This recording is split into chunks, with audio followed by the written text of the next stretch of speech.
ଏବଂ ଏଇ ଭିଡିଓରେ ଆପଣ ଜାଣିବା ପାଇଁ ପାଇବେ ଆପଣ ନିଜର ଷ୍ଟାଟସ୍ ଟି କେଉଁ ପର୍ଯ୍ୟନ୍ତ ଗଲା ଏବଂ କେଉଁ କୋର୍ସ ପାଇଁ କେତେ ଟଙ୍କା ମିଳିବ ଏବଂ ଟଙ୍କା କେବେ ଆସିବ। ଯଦି ଆପଣ ସ୍କଲାରସିପ୍ କେବଳ ଆବେଦନ କରିସାରିଛନ୍ତି ଭାବୁଛନ୍ତି ଟଙ୍କା ମୋର କେବେ ଆସିବ ତାହେଲେ ଆପଣ ବହୁତ ବଡ ଭୁଲ କଥା ଭାବୁଛନ୍ତି। ତ ଯଦି ଆପଣ ସ୍କଲାରସିପ୍ ପାଇଁ ଆବେଦନ କରିଛନ୍ତି ନିଜ ଷ୍ଟାଟସ୍ ନିଜ ମୋବାଇଲରେ ଚେକ୍ କରନ୍ତୁ ଆପଣଙ୍କ ଫର୍ମଟି ରିଜେକ୍ଟ ହୋଇଛି କିମ୍ବା ରିଭୋଟ ହୋଇଛି ତ ସେଇ ହିସାବରେ ଆପଣ ନିଜ ଷ୍ଟାଟସ୍ ଚେକ୍ କଲେ ଆପଣ ଜାଣିପାରିବେ ଟଙ୍କା କେବେ ଆସିବ। ଯଦି ଭିଡିଓଟି ଭଲ ଲାଗିଥାଏ ଚ୍ୟାନେଲଟିକୁ ଏବେ ସବସ୍କ୍ରାଇବ କରନ୍ତୁ ଏବଂ ଭିଡିଓଟି ସମସ୍ତଙ୍କୁ ଅଧିକରୁ ଅଧିକ ସେୟାର କରନ୍ତୁ ଯେଉଁମାନେ ସ୍କଲାରସିପ୍ ଆବେଦନ କରିଥିଲେ କିମ୍ବା ଯେଉଁମାନେ ଟଙ୍କା ପାଇବା ପାଇଁ ଅପେକ୍ଷା କରିଛନ୍ତି। ନିଜର ଷ୍ଟାଟସ୍ ଦେଖିବା ପୂର୍ବରୁ ମୁଁ ଏଠାରେ ଆପଣଙ୍କୁ କହୁଛି ଯେ ଅଳ୍ପ କିଛି ଛାତ୍ରଛାତ୍ରୀ ମାନେ ରହିଯାଇଛନ୍ତି ଯେଉଁମାନେ ସ୍କଲାରସିପ୍ ଆବେଦନ କରିପାରିନାହାନ୍ତି। ଦେଖନ୍ତୁ ପୋଷ୍ଟ ମାଟ୍ରିକରେ ଯେଉଁମାନେ ଆବେଦନ କରିବା ପାଇଁ ଚାହୁଁଛନ୍ତି ସେମାନଙ୍କର ଡେଟ୍ ବଢି ଯାଇଛି 5 ମାର୍ଚ୍ଚ ପର୍ଯ୍ୟନ୍ତ ଆବେଦନ ଶେଷ କରିପାରିବେ। ଆପଣ ଯେଉଁମାନେ ଆବେଦନ କରିନାହାନ୍ତି ଆବେଦନ କରିବା ପାଇଁ ଚାହୁଁଛନ୍ତି ଆପଣ ଆବେଦନ କରିପାରିବେ। ଡେଟ୍ ବଢି ଯାଇଛି 5 ମାର୍ଚ୍ଚ ପର୍ଯ୍ୟନ୍ତ ଆପଣ ଶେଷ କରିଦିଅନ୍ତୁ। ଦେଖନ୍ତୁ ଯେଉଁମାନେ ସ୍କଲାରସିପ୍ ଆବେଦନ କରିସାରିଛନ୍ତି ତାଙ୍କର ପ୍ରଥମ କାମ ହେଲା ନିଜର ମୋବାଇଲରେ ନିଜର ଷ୍ଟାଟସ୍ ଟି ଚେକ୍ କରନ୍ତୁ ଆପଣଙ୍କର କେଉଁ ପର୍ଯ୍ୟନ୍ତ ଗଲା। ଆପଣଙ୍କର ମାନେ ଭେରିଫିକେସନ ଅଟକି ଯାଇଛି କିମ୍ବା ଭେରିଫିକେସନ ଆଗକୁ ବଢୁଛି ଆପଣ ନିଜ ଷ୍ଟାଟସ୍ ପ୍ରଥମେ ଦେଖନ୍ତୁ। ସେଥିପାଇଁକା ଆପଣଙ୍କୁ ମୁଁ ଡେସ୍କ୍ରିପସନରେ ଲିଙ୍କ ଦେଇଛି ଆପଣ ଯେଉଁମାନେ ଜାଣିନାହାନ୍ତି ସିଧା ଲିଙ୍କରେ କ୍ଲିକ୍ କରିକି ଆପଣ ସେ ୱେବସାଇଟ୍ କି ଯାଇପାରିବେ। ଦୁଇଟି ଉପରେ ଆପଣ ନିଜ ଷ୍ଟାଟସ୍ ଚେକ୍ କରିପାରିବେ। ପ୍ରଥମେ ଲଗ୍ଇନ୍ କରିକି ଆପଣ ଷ୍ଟାଟସ୍ ଚେକ୍ କରିପାରିବେ। ଲଗ୍ଇନ୍ କଲା ପରେ ଆପଣ ଯଦି ନିଜର ପାସୱାର୍ଡ ଜାଣିନାହାନ୍ତି ତାହେଲେ ଆପଣ ଫରଗେଟ୍ ମଧ୍ୟ ମାରିପାରିବେ। ବହୁତ ସହଜରେ ଫରଗେଟ୍ ମାରିକି ନିଜେ ଗୋଟେ ପାସୱାର୍ଡ ବନେଇକିରି ପ୍ରଥମେ ଆଧାର ନମ୍ବର ଏବଂ ଯେଉଁ ପାସୱାର୍ଡଟି ଆପଣ ବନେଇଛନ୍ତି ସେଟିକୁ ଦେଇକିରି ଆପଣ କ୍ୟାପଚା ଫିଲ୍ଅପ୍ କରିକି ଲଗ୍ଇନ୍ କରିପାରିବେ। ଦ୍ୱିତୀୟଟି ହେଉଛି ଡାଇରେକ୍ଟ ଆପଣ ଷ୍ଟାଟସ୍ ଚେକ୍ କରିବା ପାଇଁ ଆପଣଙ୍କ ଆଧାର ନମ୍ବର ଦିଅନ୍ତୁ ଏବଂ ମୋବାଇଲ ଗୋଟେ ଓଟିପି ଯିବ ଓଟିପିଟି ସେଠାରେ ପୁଟ୍ କଲା ପରେ ଆପଣ ନିଜ ଷ୍ଟାଟସ୍ ଦେଖିପାରିବେ। କିନ୍ତୁ ମୁଁ କହିବି ଆପଣଙ୍କୁ ଆପଣ ପ୍ରଥମଟି ଚୁଜ୍ କରନ୍ତୁ ଯୋଉଟା କି ଆଧାର ନମ୍ବର ଏବଂ ପାସୱାର୍ଡ ଦେଇକି କ୍ୟାପଚା ଫିଲ୍ କରି ସବମିଟ୍ କରନ୍ତୁ। ସେଠାରେ ଆପଣ ସମସ୍ତ ପ୍ରୋଫାଇଲ ଓପନ ହୋଇପାରିବ। ଆପଣ କଣ ଆପ୍ଲାଏ କରିଥିଲେ ଆପ୍ଲାଏ ମାନେ କଣ ଭରିଥିଲେ ଏବଂ କୋଉ ପର୍ଯ୍ୟନ୍ତ ଗଲା ରିପୋର୍ଟ ହେଲା କି ନାହିଁ ସେଠାରେ ଆପଣ ସମସ୍ତ କିଛି ଜିନିଷ ଦେଖିପାରିବେ। ଦେଖନ୍ତୁ ମୁଁ 2ଟି 3ଟି ପିଲାଙ୍କର ତାଙ୍କ ଷ୍ଟାଟସ୍ ଆଜିକା ଡେଟରେ ରଖିଛି ସେମାନେ କେବେ ଆବେଦନ କରିଥିଲେ ଏବଂ ତାଙ୍କର କୋଉ ପର୍ଯ୍ୟନ୍ତ ଭେରିଫାଏ ଯାଇଛି ଆପଣ ନିଜର ମଧ୍ୟ ଦେଖିପାରିବେ ସେଇ ହିସାବରେ ଏପର୍ଯ୍ୟନ୍ତ କୋଉ ପର୍ଯ୍ୟନ୍ତ ଭେରିଫାଏ ଗଲାଣି ବୋଲି। ଦେଖନ୍ତୁ ପ୍ରଥମେ ଗୋଟେ ଛାତ୍ରଛାତ୍ରୀଙ୍କର ଆପଣଙ୍କୁ ଦେଖଉଛି ତାଙ୍କର ଷ୍ଟାଟସ୍ ଏବେ କଣ ଅଛି। ଦେଖନ୍ତୁ ଏଠାରେ ଲେଖିଛି ପେଣ୍ଡିଂ ଆଟ୍ ଇନଷ୍ଟିଚ୍ୟୁଟ ତା ଅର୍ଥ ଆପଣଙ୍କର ମାନେ ଫର୍ମଟି ଯେମିତି ଆବେଦନ ହୋଇଥିଲା ସେମିତି ହିଁ ଅଛି। ଆପଣଙ୍କର କୌଣସି ଅଧିକାରୀ ଫର୍ମକୁ ଏପର୍ଯ୍ୟନ୍ତ ଯାଞ୍ଚ କରିନାହାନ୍ତି କିମ୍ବା ଇନଷ୍ଟିଚ୍ୟୁଟ ଆପଣଙ୍କର ଯାଞ୍ଚ ବି ମଧ୍ୟ କରିନାହିଁ। ତା ଅର୍ଥ ଏପର୍ଯ୍ୟନ୍ତ ଆପଣଙ୍କ ଫର୍ମ ଆଗକୁ ଯାଇନାହିଁ। ମାସେ ତଳେ ଯାହା ପଡିଥିଲା ଏବେ ବି ମଧ୍ୟ ସେୟା ଅଛି। ଆପଣ ତୁରନ୍ତ ଇନଷ୍ଟିଚ୍ୟୁଟରେ ଦେଖା କରନ୍ତୁ ତାଙ୍କୁ କୁହନ୍ତୁ ଆଗକୁ ଫରୱାର୍ଡ କରିବା ପାଇଁକା। ଯଦି ଆପଣଙ୍କ ଆଗକୁ ଫରୱାର୍ଡ ନ ହୁଏ ତାହେଲେ ପ୍ରଥମେ ଯେତେବେଳେ କିସ୍ତି ମିଳିବ ତ ଆପଣଙ୍କ ସେ କିସ୍ତିରେ ମିଳିବ ନାହିଁ ଆପଣଙ୍କୁ ପଛରେ ମିଳିବ। ତେଣୁକରି ଆପଣ ତୁରନ୍ତ କୁହନ୍ତୁ ଆପଣ ଇନଷ୍ଟିଚ୍ୟୁଟ ଯେମିତି ଆଗକୁ ଫରୱାର୍ଡ କରନ୍ତି। ଯଦି ଆମେ ଆଉ ଜଣଙ୍କ ଷ୍ଟାଟସ୍ ଦେଖିବା ତାଙ୍କର 5ଟି ଜାଗାରେ ଭେରିଫାଏ ସରିଛି। 5ଟି ଜାଗା କଣ ନା ଦେଖନ୍ତୁ ଆପଣ ମାନେ ନିଜ ଷ୍ଟାଟସ୍ ଦେଖିଲା ବେଳେ ଆପଣଙ୍କର ଇନଷ୍ଟିଚ୍ୟୁଟରେ 2ଟି ଅପସନ ଆସୁଥିବ।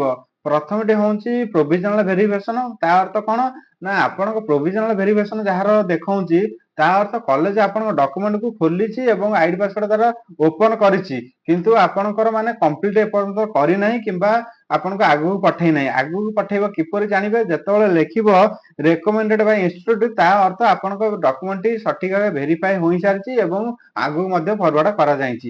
ଆପଣଙ୍କ କଲେଜ ତରଫରୁ ଆଉ କୌଣସି ପ୍ରକାର ଅସୁବିଧା ନାହିଁ। ଦେଖନ୍ତୁ ସେହିପରି ଦ୍ୱିତୀୟ ଷ୍ଟେପରେ ପ୍ରୋଭିଜନାଲ ଆପ୍ରୁଭ ବ୍ଲକ ଅଥରିଟି ଏବଂ ସାଂସନ ବାଇ ବ୍ଲକ ଅଥରିଟି। ଏ ବର୍ଷ କଣ ହୋଇଛି ନା ଯେହେତୁ ଆପଣଙ୍କର ଫର୍ମଟି ଆପଣ ସ୍ଥାନୀୟ ବାସିନ୍ଦା କି କାଷ୍ଟ ଇନକମ ରେସିଡେଣ୍ଟ କିଛି ଭୁଲ ଭାଲ ଅଛି ତେଣୁକରି ବ୍ଲକ ଅଥରିଟି କି ମଧ୍ୟ ଏ ବର୍ଷ ଦିଆଯାଇଛି ଯାହାକି ସେମାନେ ଯଦି ଆପଣଙ୍କ ଫର୍ମଟି ଫରୱାର୍ଡ କରିଦିଅନ୍ତି ଆଗକୁ ତାହେଲେ ଆପଣ ଭାବନ୍ତୁ ଯେ ଆପଣଙ୍କର ଡକୁମେଣ୍ଟରେ କୌଣସି କିଛି ଭୁଲ ଭାଲ ନାହିଁ। ଆପଣଙ୍କର ଡକୁମେଣ୍ଟଟି ସଠିକ ଭାବେ ଠିକ ହୋଇସାରିଛି। ଯଦି ବ୍ଲକ ବାଲା ଆପଣଙ୍କ ଫର୍ମଟି ଆଗକୁ ପଠେଇ ସାରନ୍ତି ତାପରେ ଆସିବ step provisional approve by sanction authority. ତା ଅର୍ଥ କଣ ନା ଆପଣଙ୍କ ସାଂସନ ଅଥରିଟି କି ପଠିଆଲା। ତାପରେ ଆହୁରି ମଧ୍ୟ ବହୁତ ଷ୍ଟେପ ଅଛି। ଆପଣଙ୍କର DWO କୁ ଯିବ ଏବଂ ଷ୍ଟେଟ କୁ ଯିବ। ଷ୍ଟେଟ କୁ ଗଲା ପରେ ସେଠାରେ ଆପଣଙ୍କର ତାଲିକା ପ୍ରସ୍ତୁତ ହବ। ଯଦି ଆପଣଙ୍କ DWO ଦେଖି ଦେଇଛନ୍ତି ତାହେଲେ ଆଉ କିଛି ବ୍ୟସ୍ତ ହବାର ନାହିଁ ପଇସା ଖୁବ ଶୀଘ୍ର ଆସି ପହଞ୍ଚିବ। ଡିପାର୍ଟମେଣ୍ଟ ଭେରିଫାଏ କଲା ପରେ ଆପଣଙ୍କ ତାଲିକା ପ୍ରସ୍ତୁତ ହବ। ତାପରେ ଆପଣଙ୍କର ପଇସାଟିକୁ ଡିସବର୍ସ କରାଯିବ ଏବଂ ଆପଣଙ୍କ ଡିବିଟି ଲିଙ୍କ ଥିବା ବ୍ୟାଙ୍କ ଆକାଉଣ୍ଟକୁ ଟଙ୍କାଟି ଆସିକିରି କ୍ରେଡିଟ୍ ହବ। ଯଦି ଆପଣଙ୍କର ରିଭର୍ଟ ଦେଖାଉଛି ତାହେଲେ ଯୋଉ ଗୋଟାକ ରିଭର୍ଟରେ ଆପଣଙ୍କୁ ଲେଖା ଯାଇଛି ସେଇଗୁଟାକ ଆପଣ ଠିକ କରି ଆଉ ଥରେ ଆବେଦନ କରନ୍ତୁ। ଏବଂ ଯୋଉମାନେ କୃଷି ବିଦ୍ୟାନିଧି ପକେଇଛନ୍ତି ସେମାନେ ଭାବୁଛନ୍ତି ମୁଁ ପୋଷ୍ଟ ମାଟ୍ରିକରେ ଆବେଦନ କରିବି, ଆପଣ ଯଦି କୃଷି ବିଦ୍ୟାନିଧି ପକେଇଛନ୍ତି ଆଉ ପୋଷ୍ଟ ମାଟ୍ରିକରେ ଆବେଦନ କରିପାରିବେ ନାହିଁ। ଆପଣ ଆଉ କୌଣସି ପ୍ରକାର ଚିନ୍ତା କରିବା ଆବଶ୍ୟକ ନାହିଁ, ଆପଣ କେବଳ ଟଙ୍କା ପାଇବା ପାଇଁ ଅପେକ୍ଷା କରନ୍ତୁ। ତାହେଲେ ଆପଣ ତୁରନ୍ତ ଏବେ ନିଜର ଷ୍ଟାଟସ ଚେକ୍ କରନ୍ତୁ। ଡେସ୍କ୍ରିପସନ ଲିଙ୍କ ଦେଇଛି, ତୁରନ୍ତ ଆପଣ ନିଜର ଷ୍ଟାଟସ ଚେକ୍ କରନ୍ତୁ। ଆପଣଙ୍କ ଯେତେ ଶୀଘ୍ର ଭେରିଫାଇ ହବ ସେତେ ଶୀଘ୍ର ଟଙ୍କା ଆସିବାର ଚାନ୍ସ ଅଧିକ ଅଛି। ଆପଣ ତେଣୁକରି କାହାକୁ ନ ପଚାରିକି ନିଜ ଷ୍ଟାଟସ ନିଜ ମୋବାଇଲରେ ଚେକ୍ କରନ୍ତୁ। ଏବଂ ସ୍କଲାରସିପରେ ଯାହାର ଯାହା ଡାଉଟ୍ ଥାଏ ଆପଣ କମେଣ୍ଟ କରନ୍ତୁ, ମୁଁ ତାର ଆନ୍ସର ଦେବି। ଆପଣ ଏଇଠି ଭାବୁଥିବେ ଯେ ଭେରିଫାଇ ଏତେ ଜାଗାରେ କଣ ସବୁ କରାଯାଉଛି। ଦେଖନ୍ତୁ, ଇନଷ୍ଟିଚ୍ୟୁଟ ଯେତେବେଳେ ଭେରିଫାଏ କରିବ ସେ ଆପଣଙ୍କର ମାର୍କ ଏବଂ ନିଜ କଲେଜରେ ପଢୁଛନ୍ତି କି ନାହିଁ ସେଟା ସେ ଅଧିକା ତନଖି କରି ଭେରିଫାଏ କରିବ। ଏବଂ ଯେତେବେଳେ DWO ଭେରିଫାଏ କିମ୍ବା ବ୍ଲକ ଅଧିକାରୀ ଭେରିଫାଏ କରିବେ ସେମାନେ କାଷ୍ଟ ଇନକମ ରେସିଡେନ୍ସ ଉପରେ ଅଧିକ ଫୋକସ କରିବେ। ଏବଂ ଯେତେବେଳେ ସାଂସନ ମାନେ ଅଥରିଟି ବା ଡିପାର୍ଟମେଣ୍ଟ ପାଖକୁ ଯିବ ସେମାନେ ତମର ତାଲିକା ପ୍ରସ୍ତୁତ କରିବେ ଏବଂ ଆପଣଙ୍କର କେବେ ମିଳିବ ଏବଂ ଡିସବର୍ସ କେବେ ହବ ସେ ତା ଉପରେ ଧ୍ୟାନ ଦେବେ। ଆପଣ ମାନେ ଅଲଗା ଅଲଗା କୋର୍ସରେ ପଢୁଛନ୍ତି, ଆପଣ ମାନେ ଭାବୁଛନ୍ତି କାହାର କେତେ ଟଙ୍କା ମିଳିବ। ଦେଖନ୍ତୁ, ମୁଁ କୃଷି ବିଦ୍ୟାନିଧିର 2-3ଟି କୋର୍ସ ଉପରେ କହିବି ଏବଂ ପୋଷ୍ଟ ମାଟ୍ରିକର ମଧ୍ୟ କହିବି। ଆପଣ ଭିଡିଓଟିକୁ ଶେଷ ପର୍ଯ୍ୟନ୍ତ ଦେଖନ୍ତୁ। ଯଦି ଆପଣ BSc ନର୍ସିଂ କରୁଛନ୍ତି ଏବଂ କୃଷି ବିଦ୍ୟାନିଧି ସ୍କଲାରସିପ ପାଇଁ ଆବେଦନ କରିଛନ୍ତି ତାହେଲେ ଆପଣଙ୍କୁ 19,450 ଟଙ୍କା ମିଳିବ। ଯଦି ଆପଣ ବୋନାଫାଏ ବା ହଷ୍ଟେଲ ଲେଖା ସେଠାରେ ଆପଣ ଆବେଦନ ଟାଇମରେ ଦେଇଛନ୍ତି ତାହେଲେ ସେଥିପାଇଁ ମଧ୍ୟ ଅଧିକା ଟଙ୍କା ମିଳିବ। ଆକୁ ଛାଡିକି ଆ ବାଦ ଅଧିକା ଟଙ୍କା ମିଳିବ। ମାନେ ଧରି ନିଅନ୍ତୁ ମାସକୁ 1000 ଲେଖା 10-12 ହଜାର ଟଙ୍କା, 19,450 ପ୍ଲସ 10-12 ହଜାର ଟଙ୍କା ମିଶେଇକିରି ଅଧିକ ଟଙ୍କା ଆପଣଙ୍କୁ ମିଳିବ। ଯଦି ଆପଣ ବିଟେକ୍ କରୁଛନ୍ତି କୃଷି ବିଦ୍ୟାନିଧି ସ୍କଲାରସିପ ଆବେଦନ କରିଛନ୍ତି ତାହେଲେ ଆପଣଙ୍କୁ 60,000 ଟଙ୍କା ପ୍ଲସ ଯଦି ଆପଣ ହଷ୍ଟେଲରେ ରହୁଛନ୍ତି, ଆପଣ ହଷ୍ଟେଲ ଲେଖା ଭରିଛନ୍ତି ଆବେଦନ କଲା ଟାଇମରେ ତା ପାଇଁ ମଧ୍ୟ ଏକ୍ସଟ୍ରା ଟଙ୍କା ମିଳିବ। ଯଦି ଆପଣ MBA MCA କରୁଛନ୍ତି ତାହେଲେ MBA ପାଇଁକା ଆପଣଙ୍କୁ ମିଳିବ ଏଠାରେ 65,000 ଏବଂ MCA ପାଇଁକା ମିଳିବ 40,000।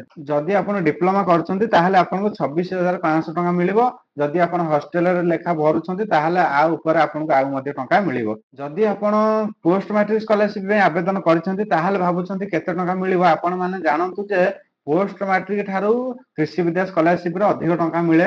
ଯୋଉମାନେ ଏ ବର୍ଷ କୃଷି ବିଦ୍ୟା ସ୍କଲାରସିପ କୌଣସି କାରଣରୁ ଆବେଦନ କରିପାରିନାହାନ୍ତି, ନେକ୍ସଟ ଇୟର ପାଇଁକା ଡକୁମେଣ୍ଟ ରେଡି କରି ରଖନ୍ତୁ ଯେପରି ଆପଣ କୃଷି ବିଦ୍ୟା ସ୍କଲାରସିପ ପାଇଁ ଆବେଦନ କରିପାରିବେ।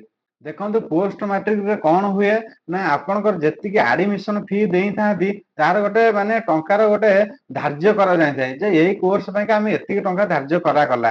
ଯଦି ଆପଣଙ୍କର ମାନେ ତାଠାରୁ ଅଧିକ ଆଡମିସନ ଫି ରହୁଛି ତାହେଲେ ଆପଣଙ୍କର ଯେତିକି ଧାର୍ଯ୍ୟ କରାଯାଇଛି ସେତିକି ଟଙ୍କା ମିଳିବ। ଯଦି ଆପଣଙ୍କର କମ କୋର୍ସ ଫି ରହୁଛି ତାହେଲେ ଆପଣଙ୍କୁ ସେଇ ଟାଇପର କମ ଟଙ୍କା ମିଳିବ। ତ ତେଣୁକରି ଆପଣଙ୍କ କୋର୍ସ ଫି ଉପରେ ଡିପେଣ୍ଡ କରୁଛି।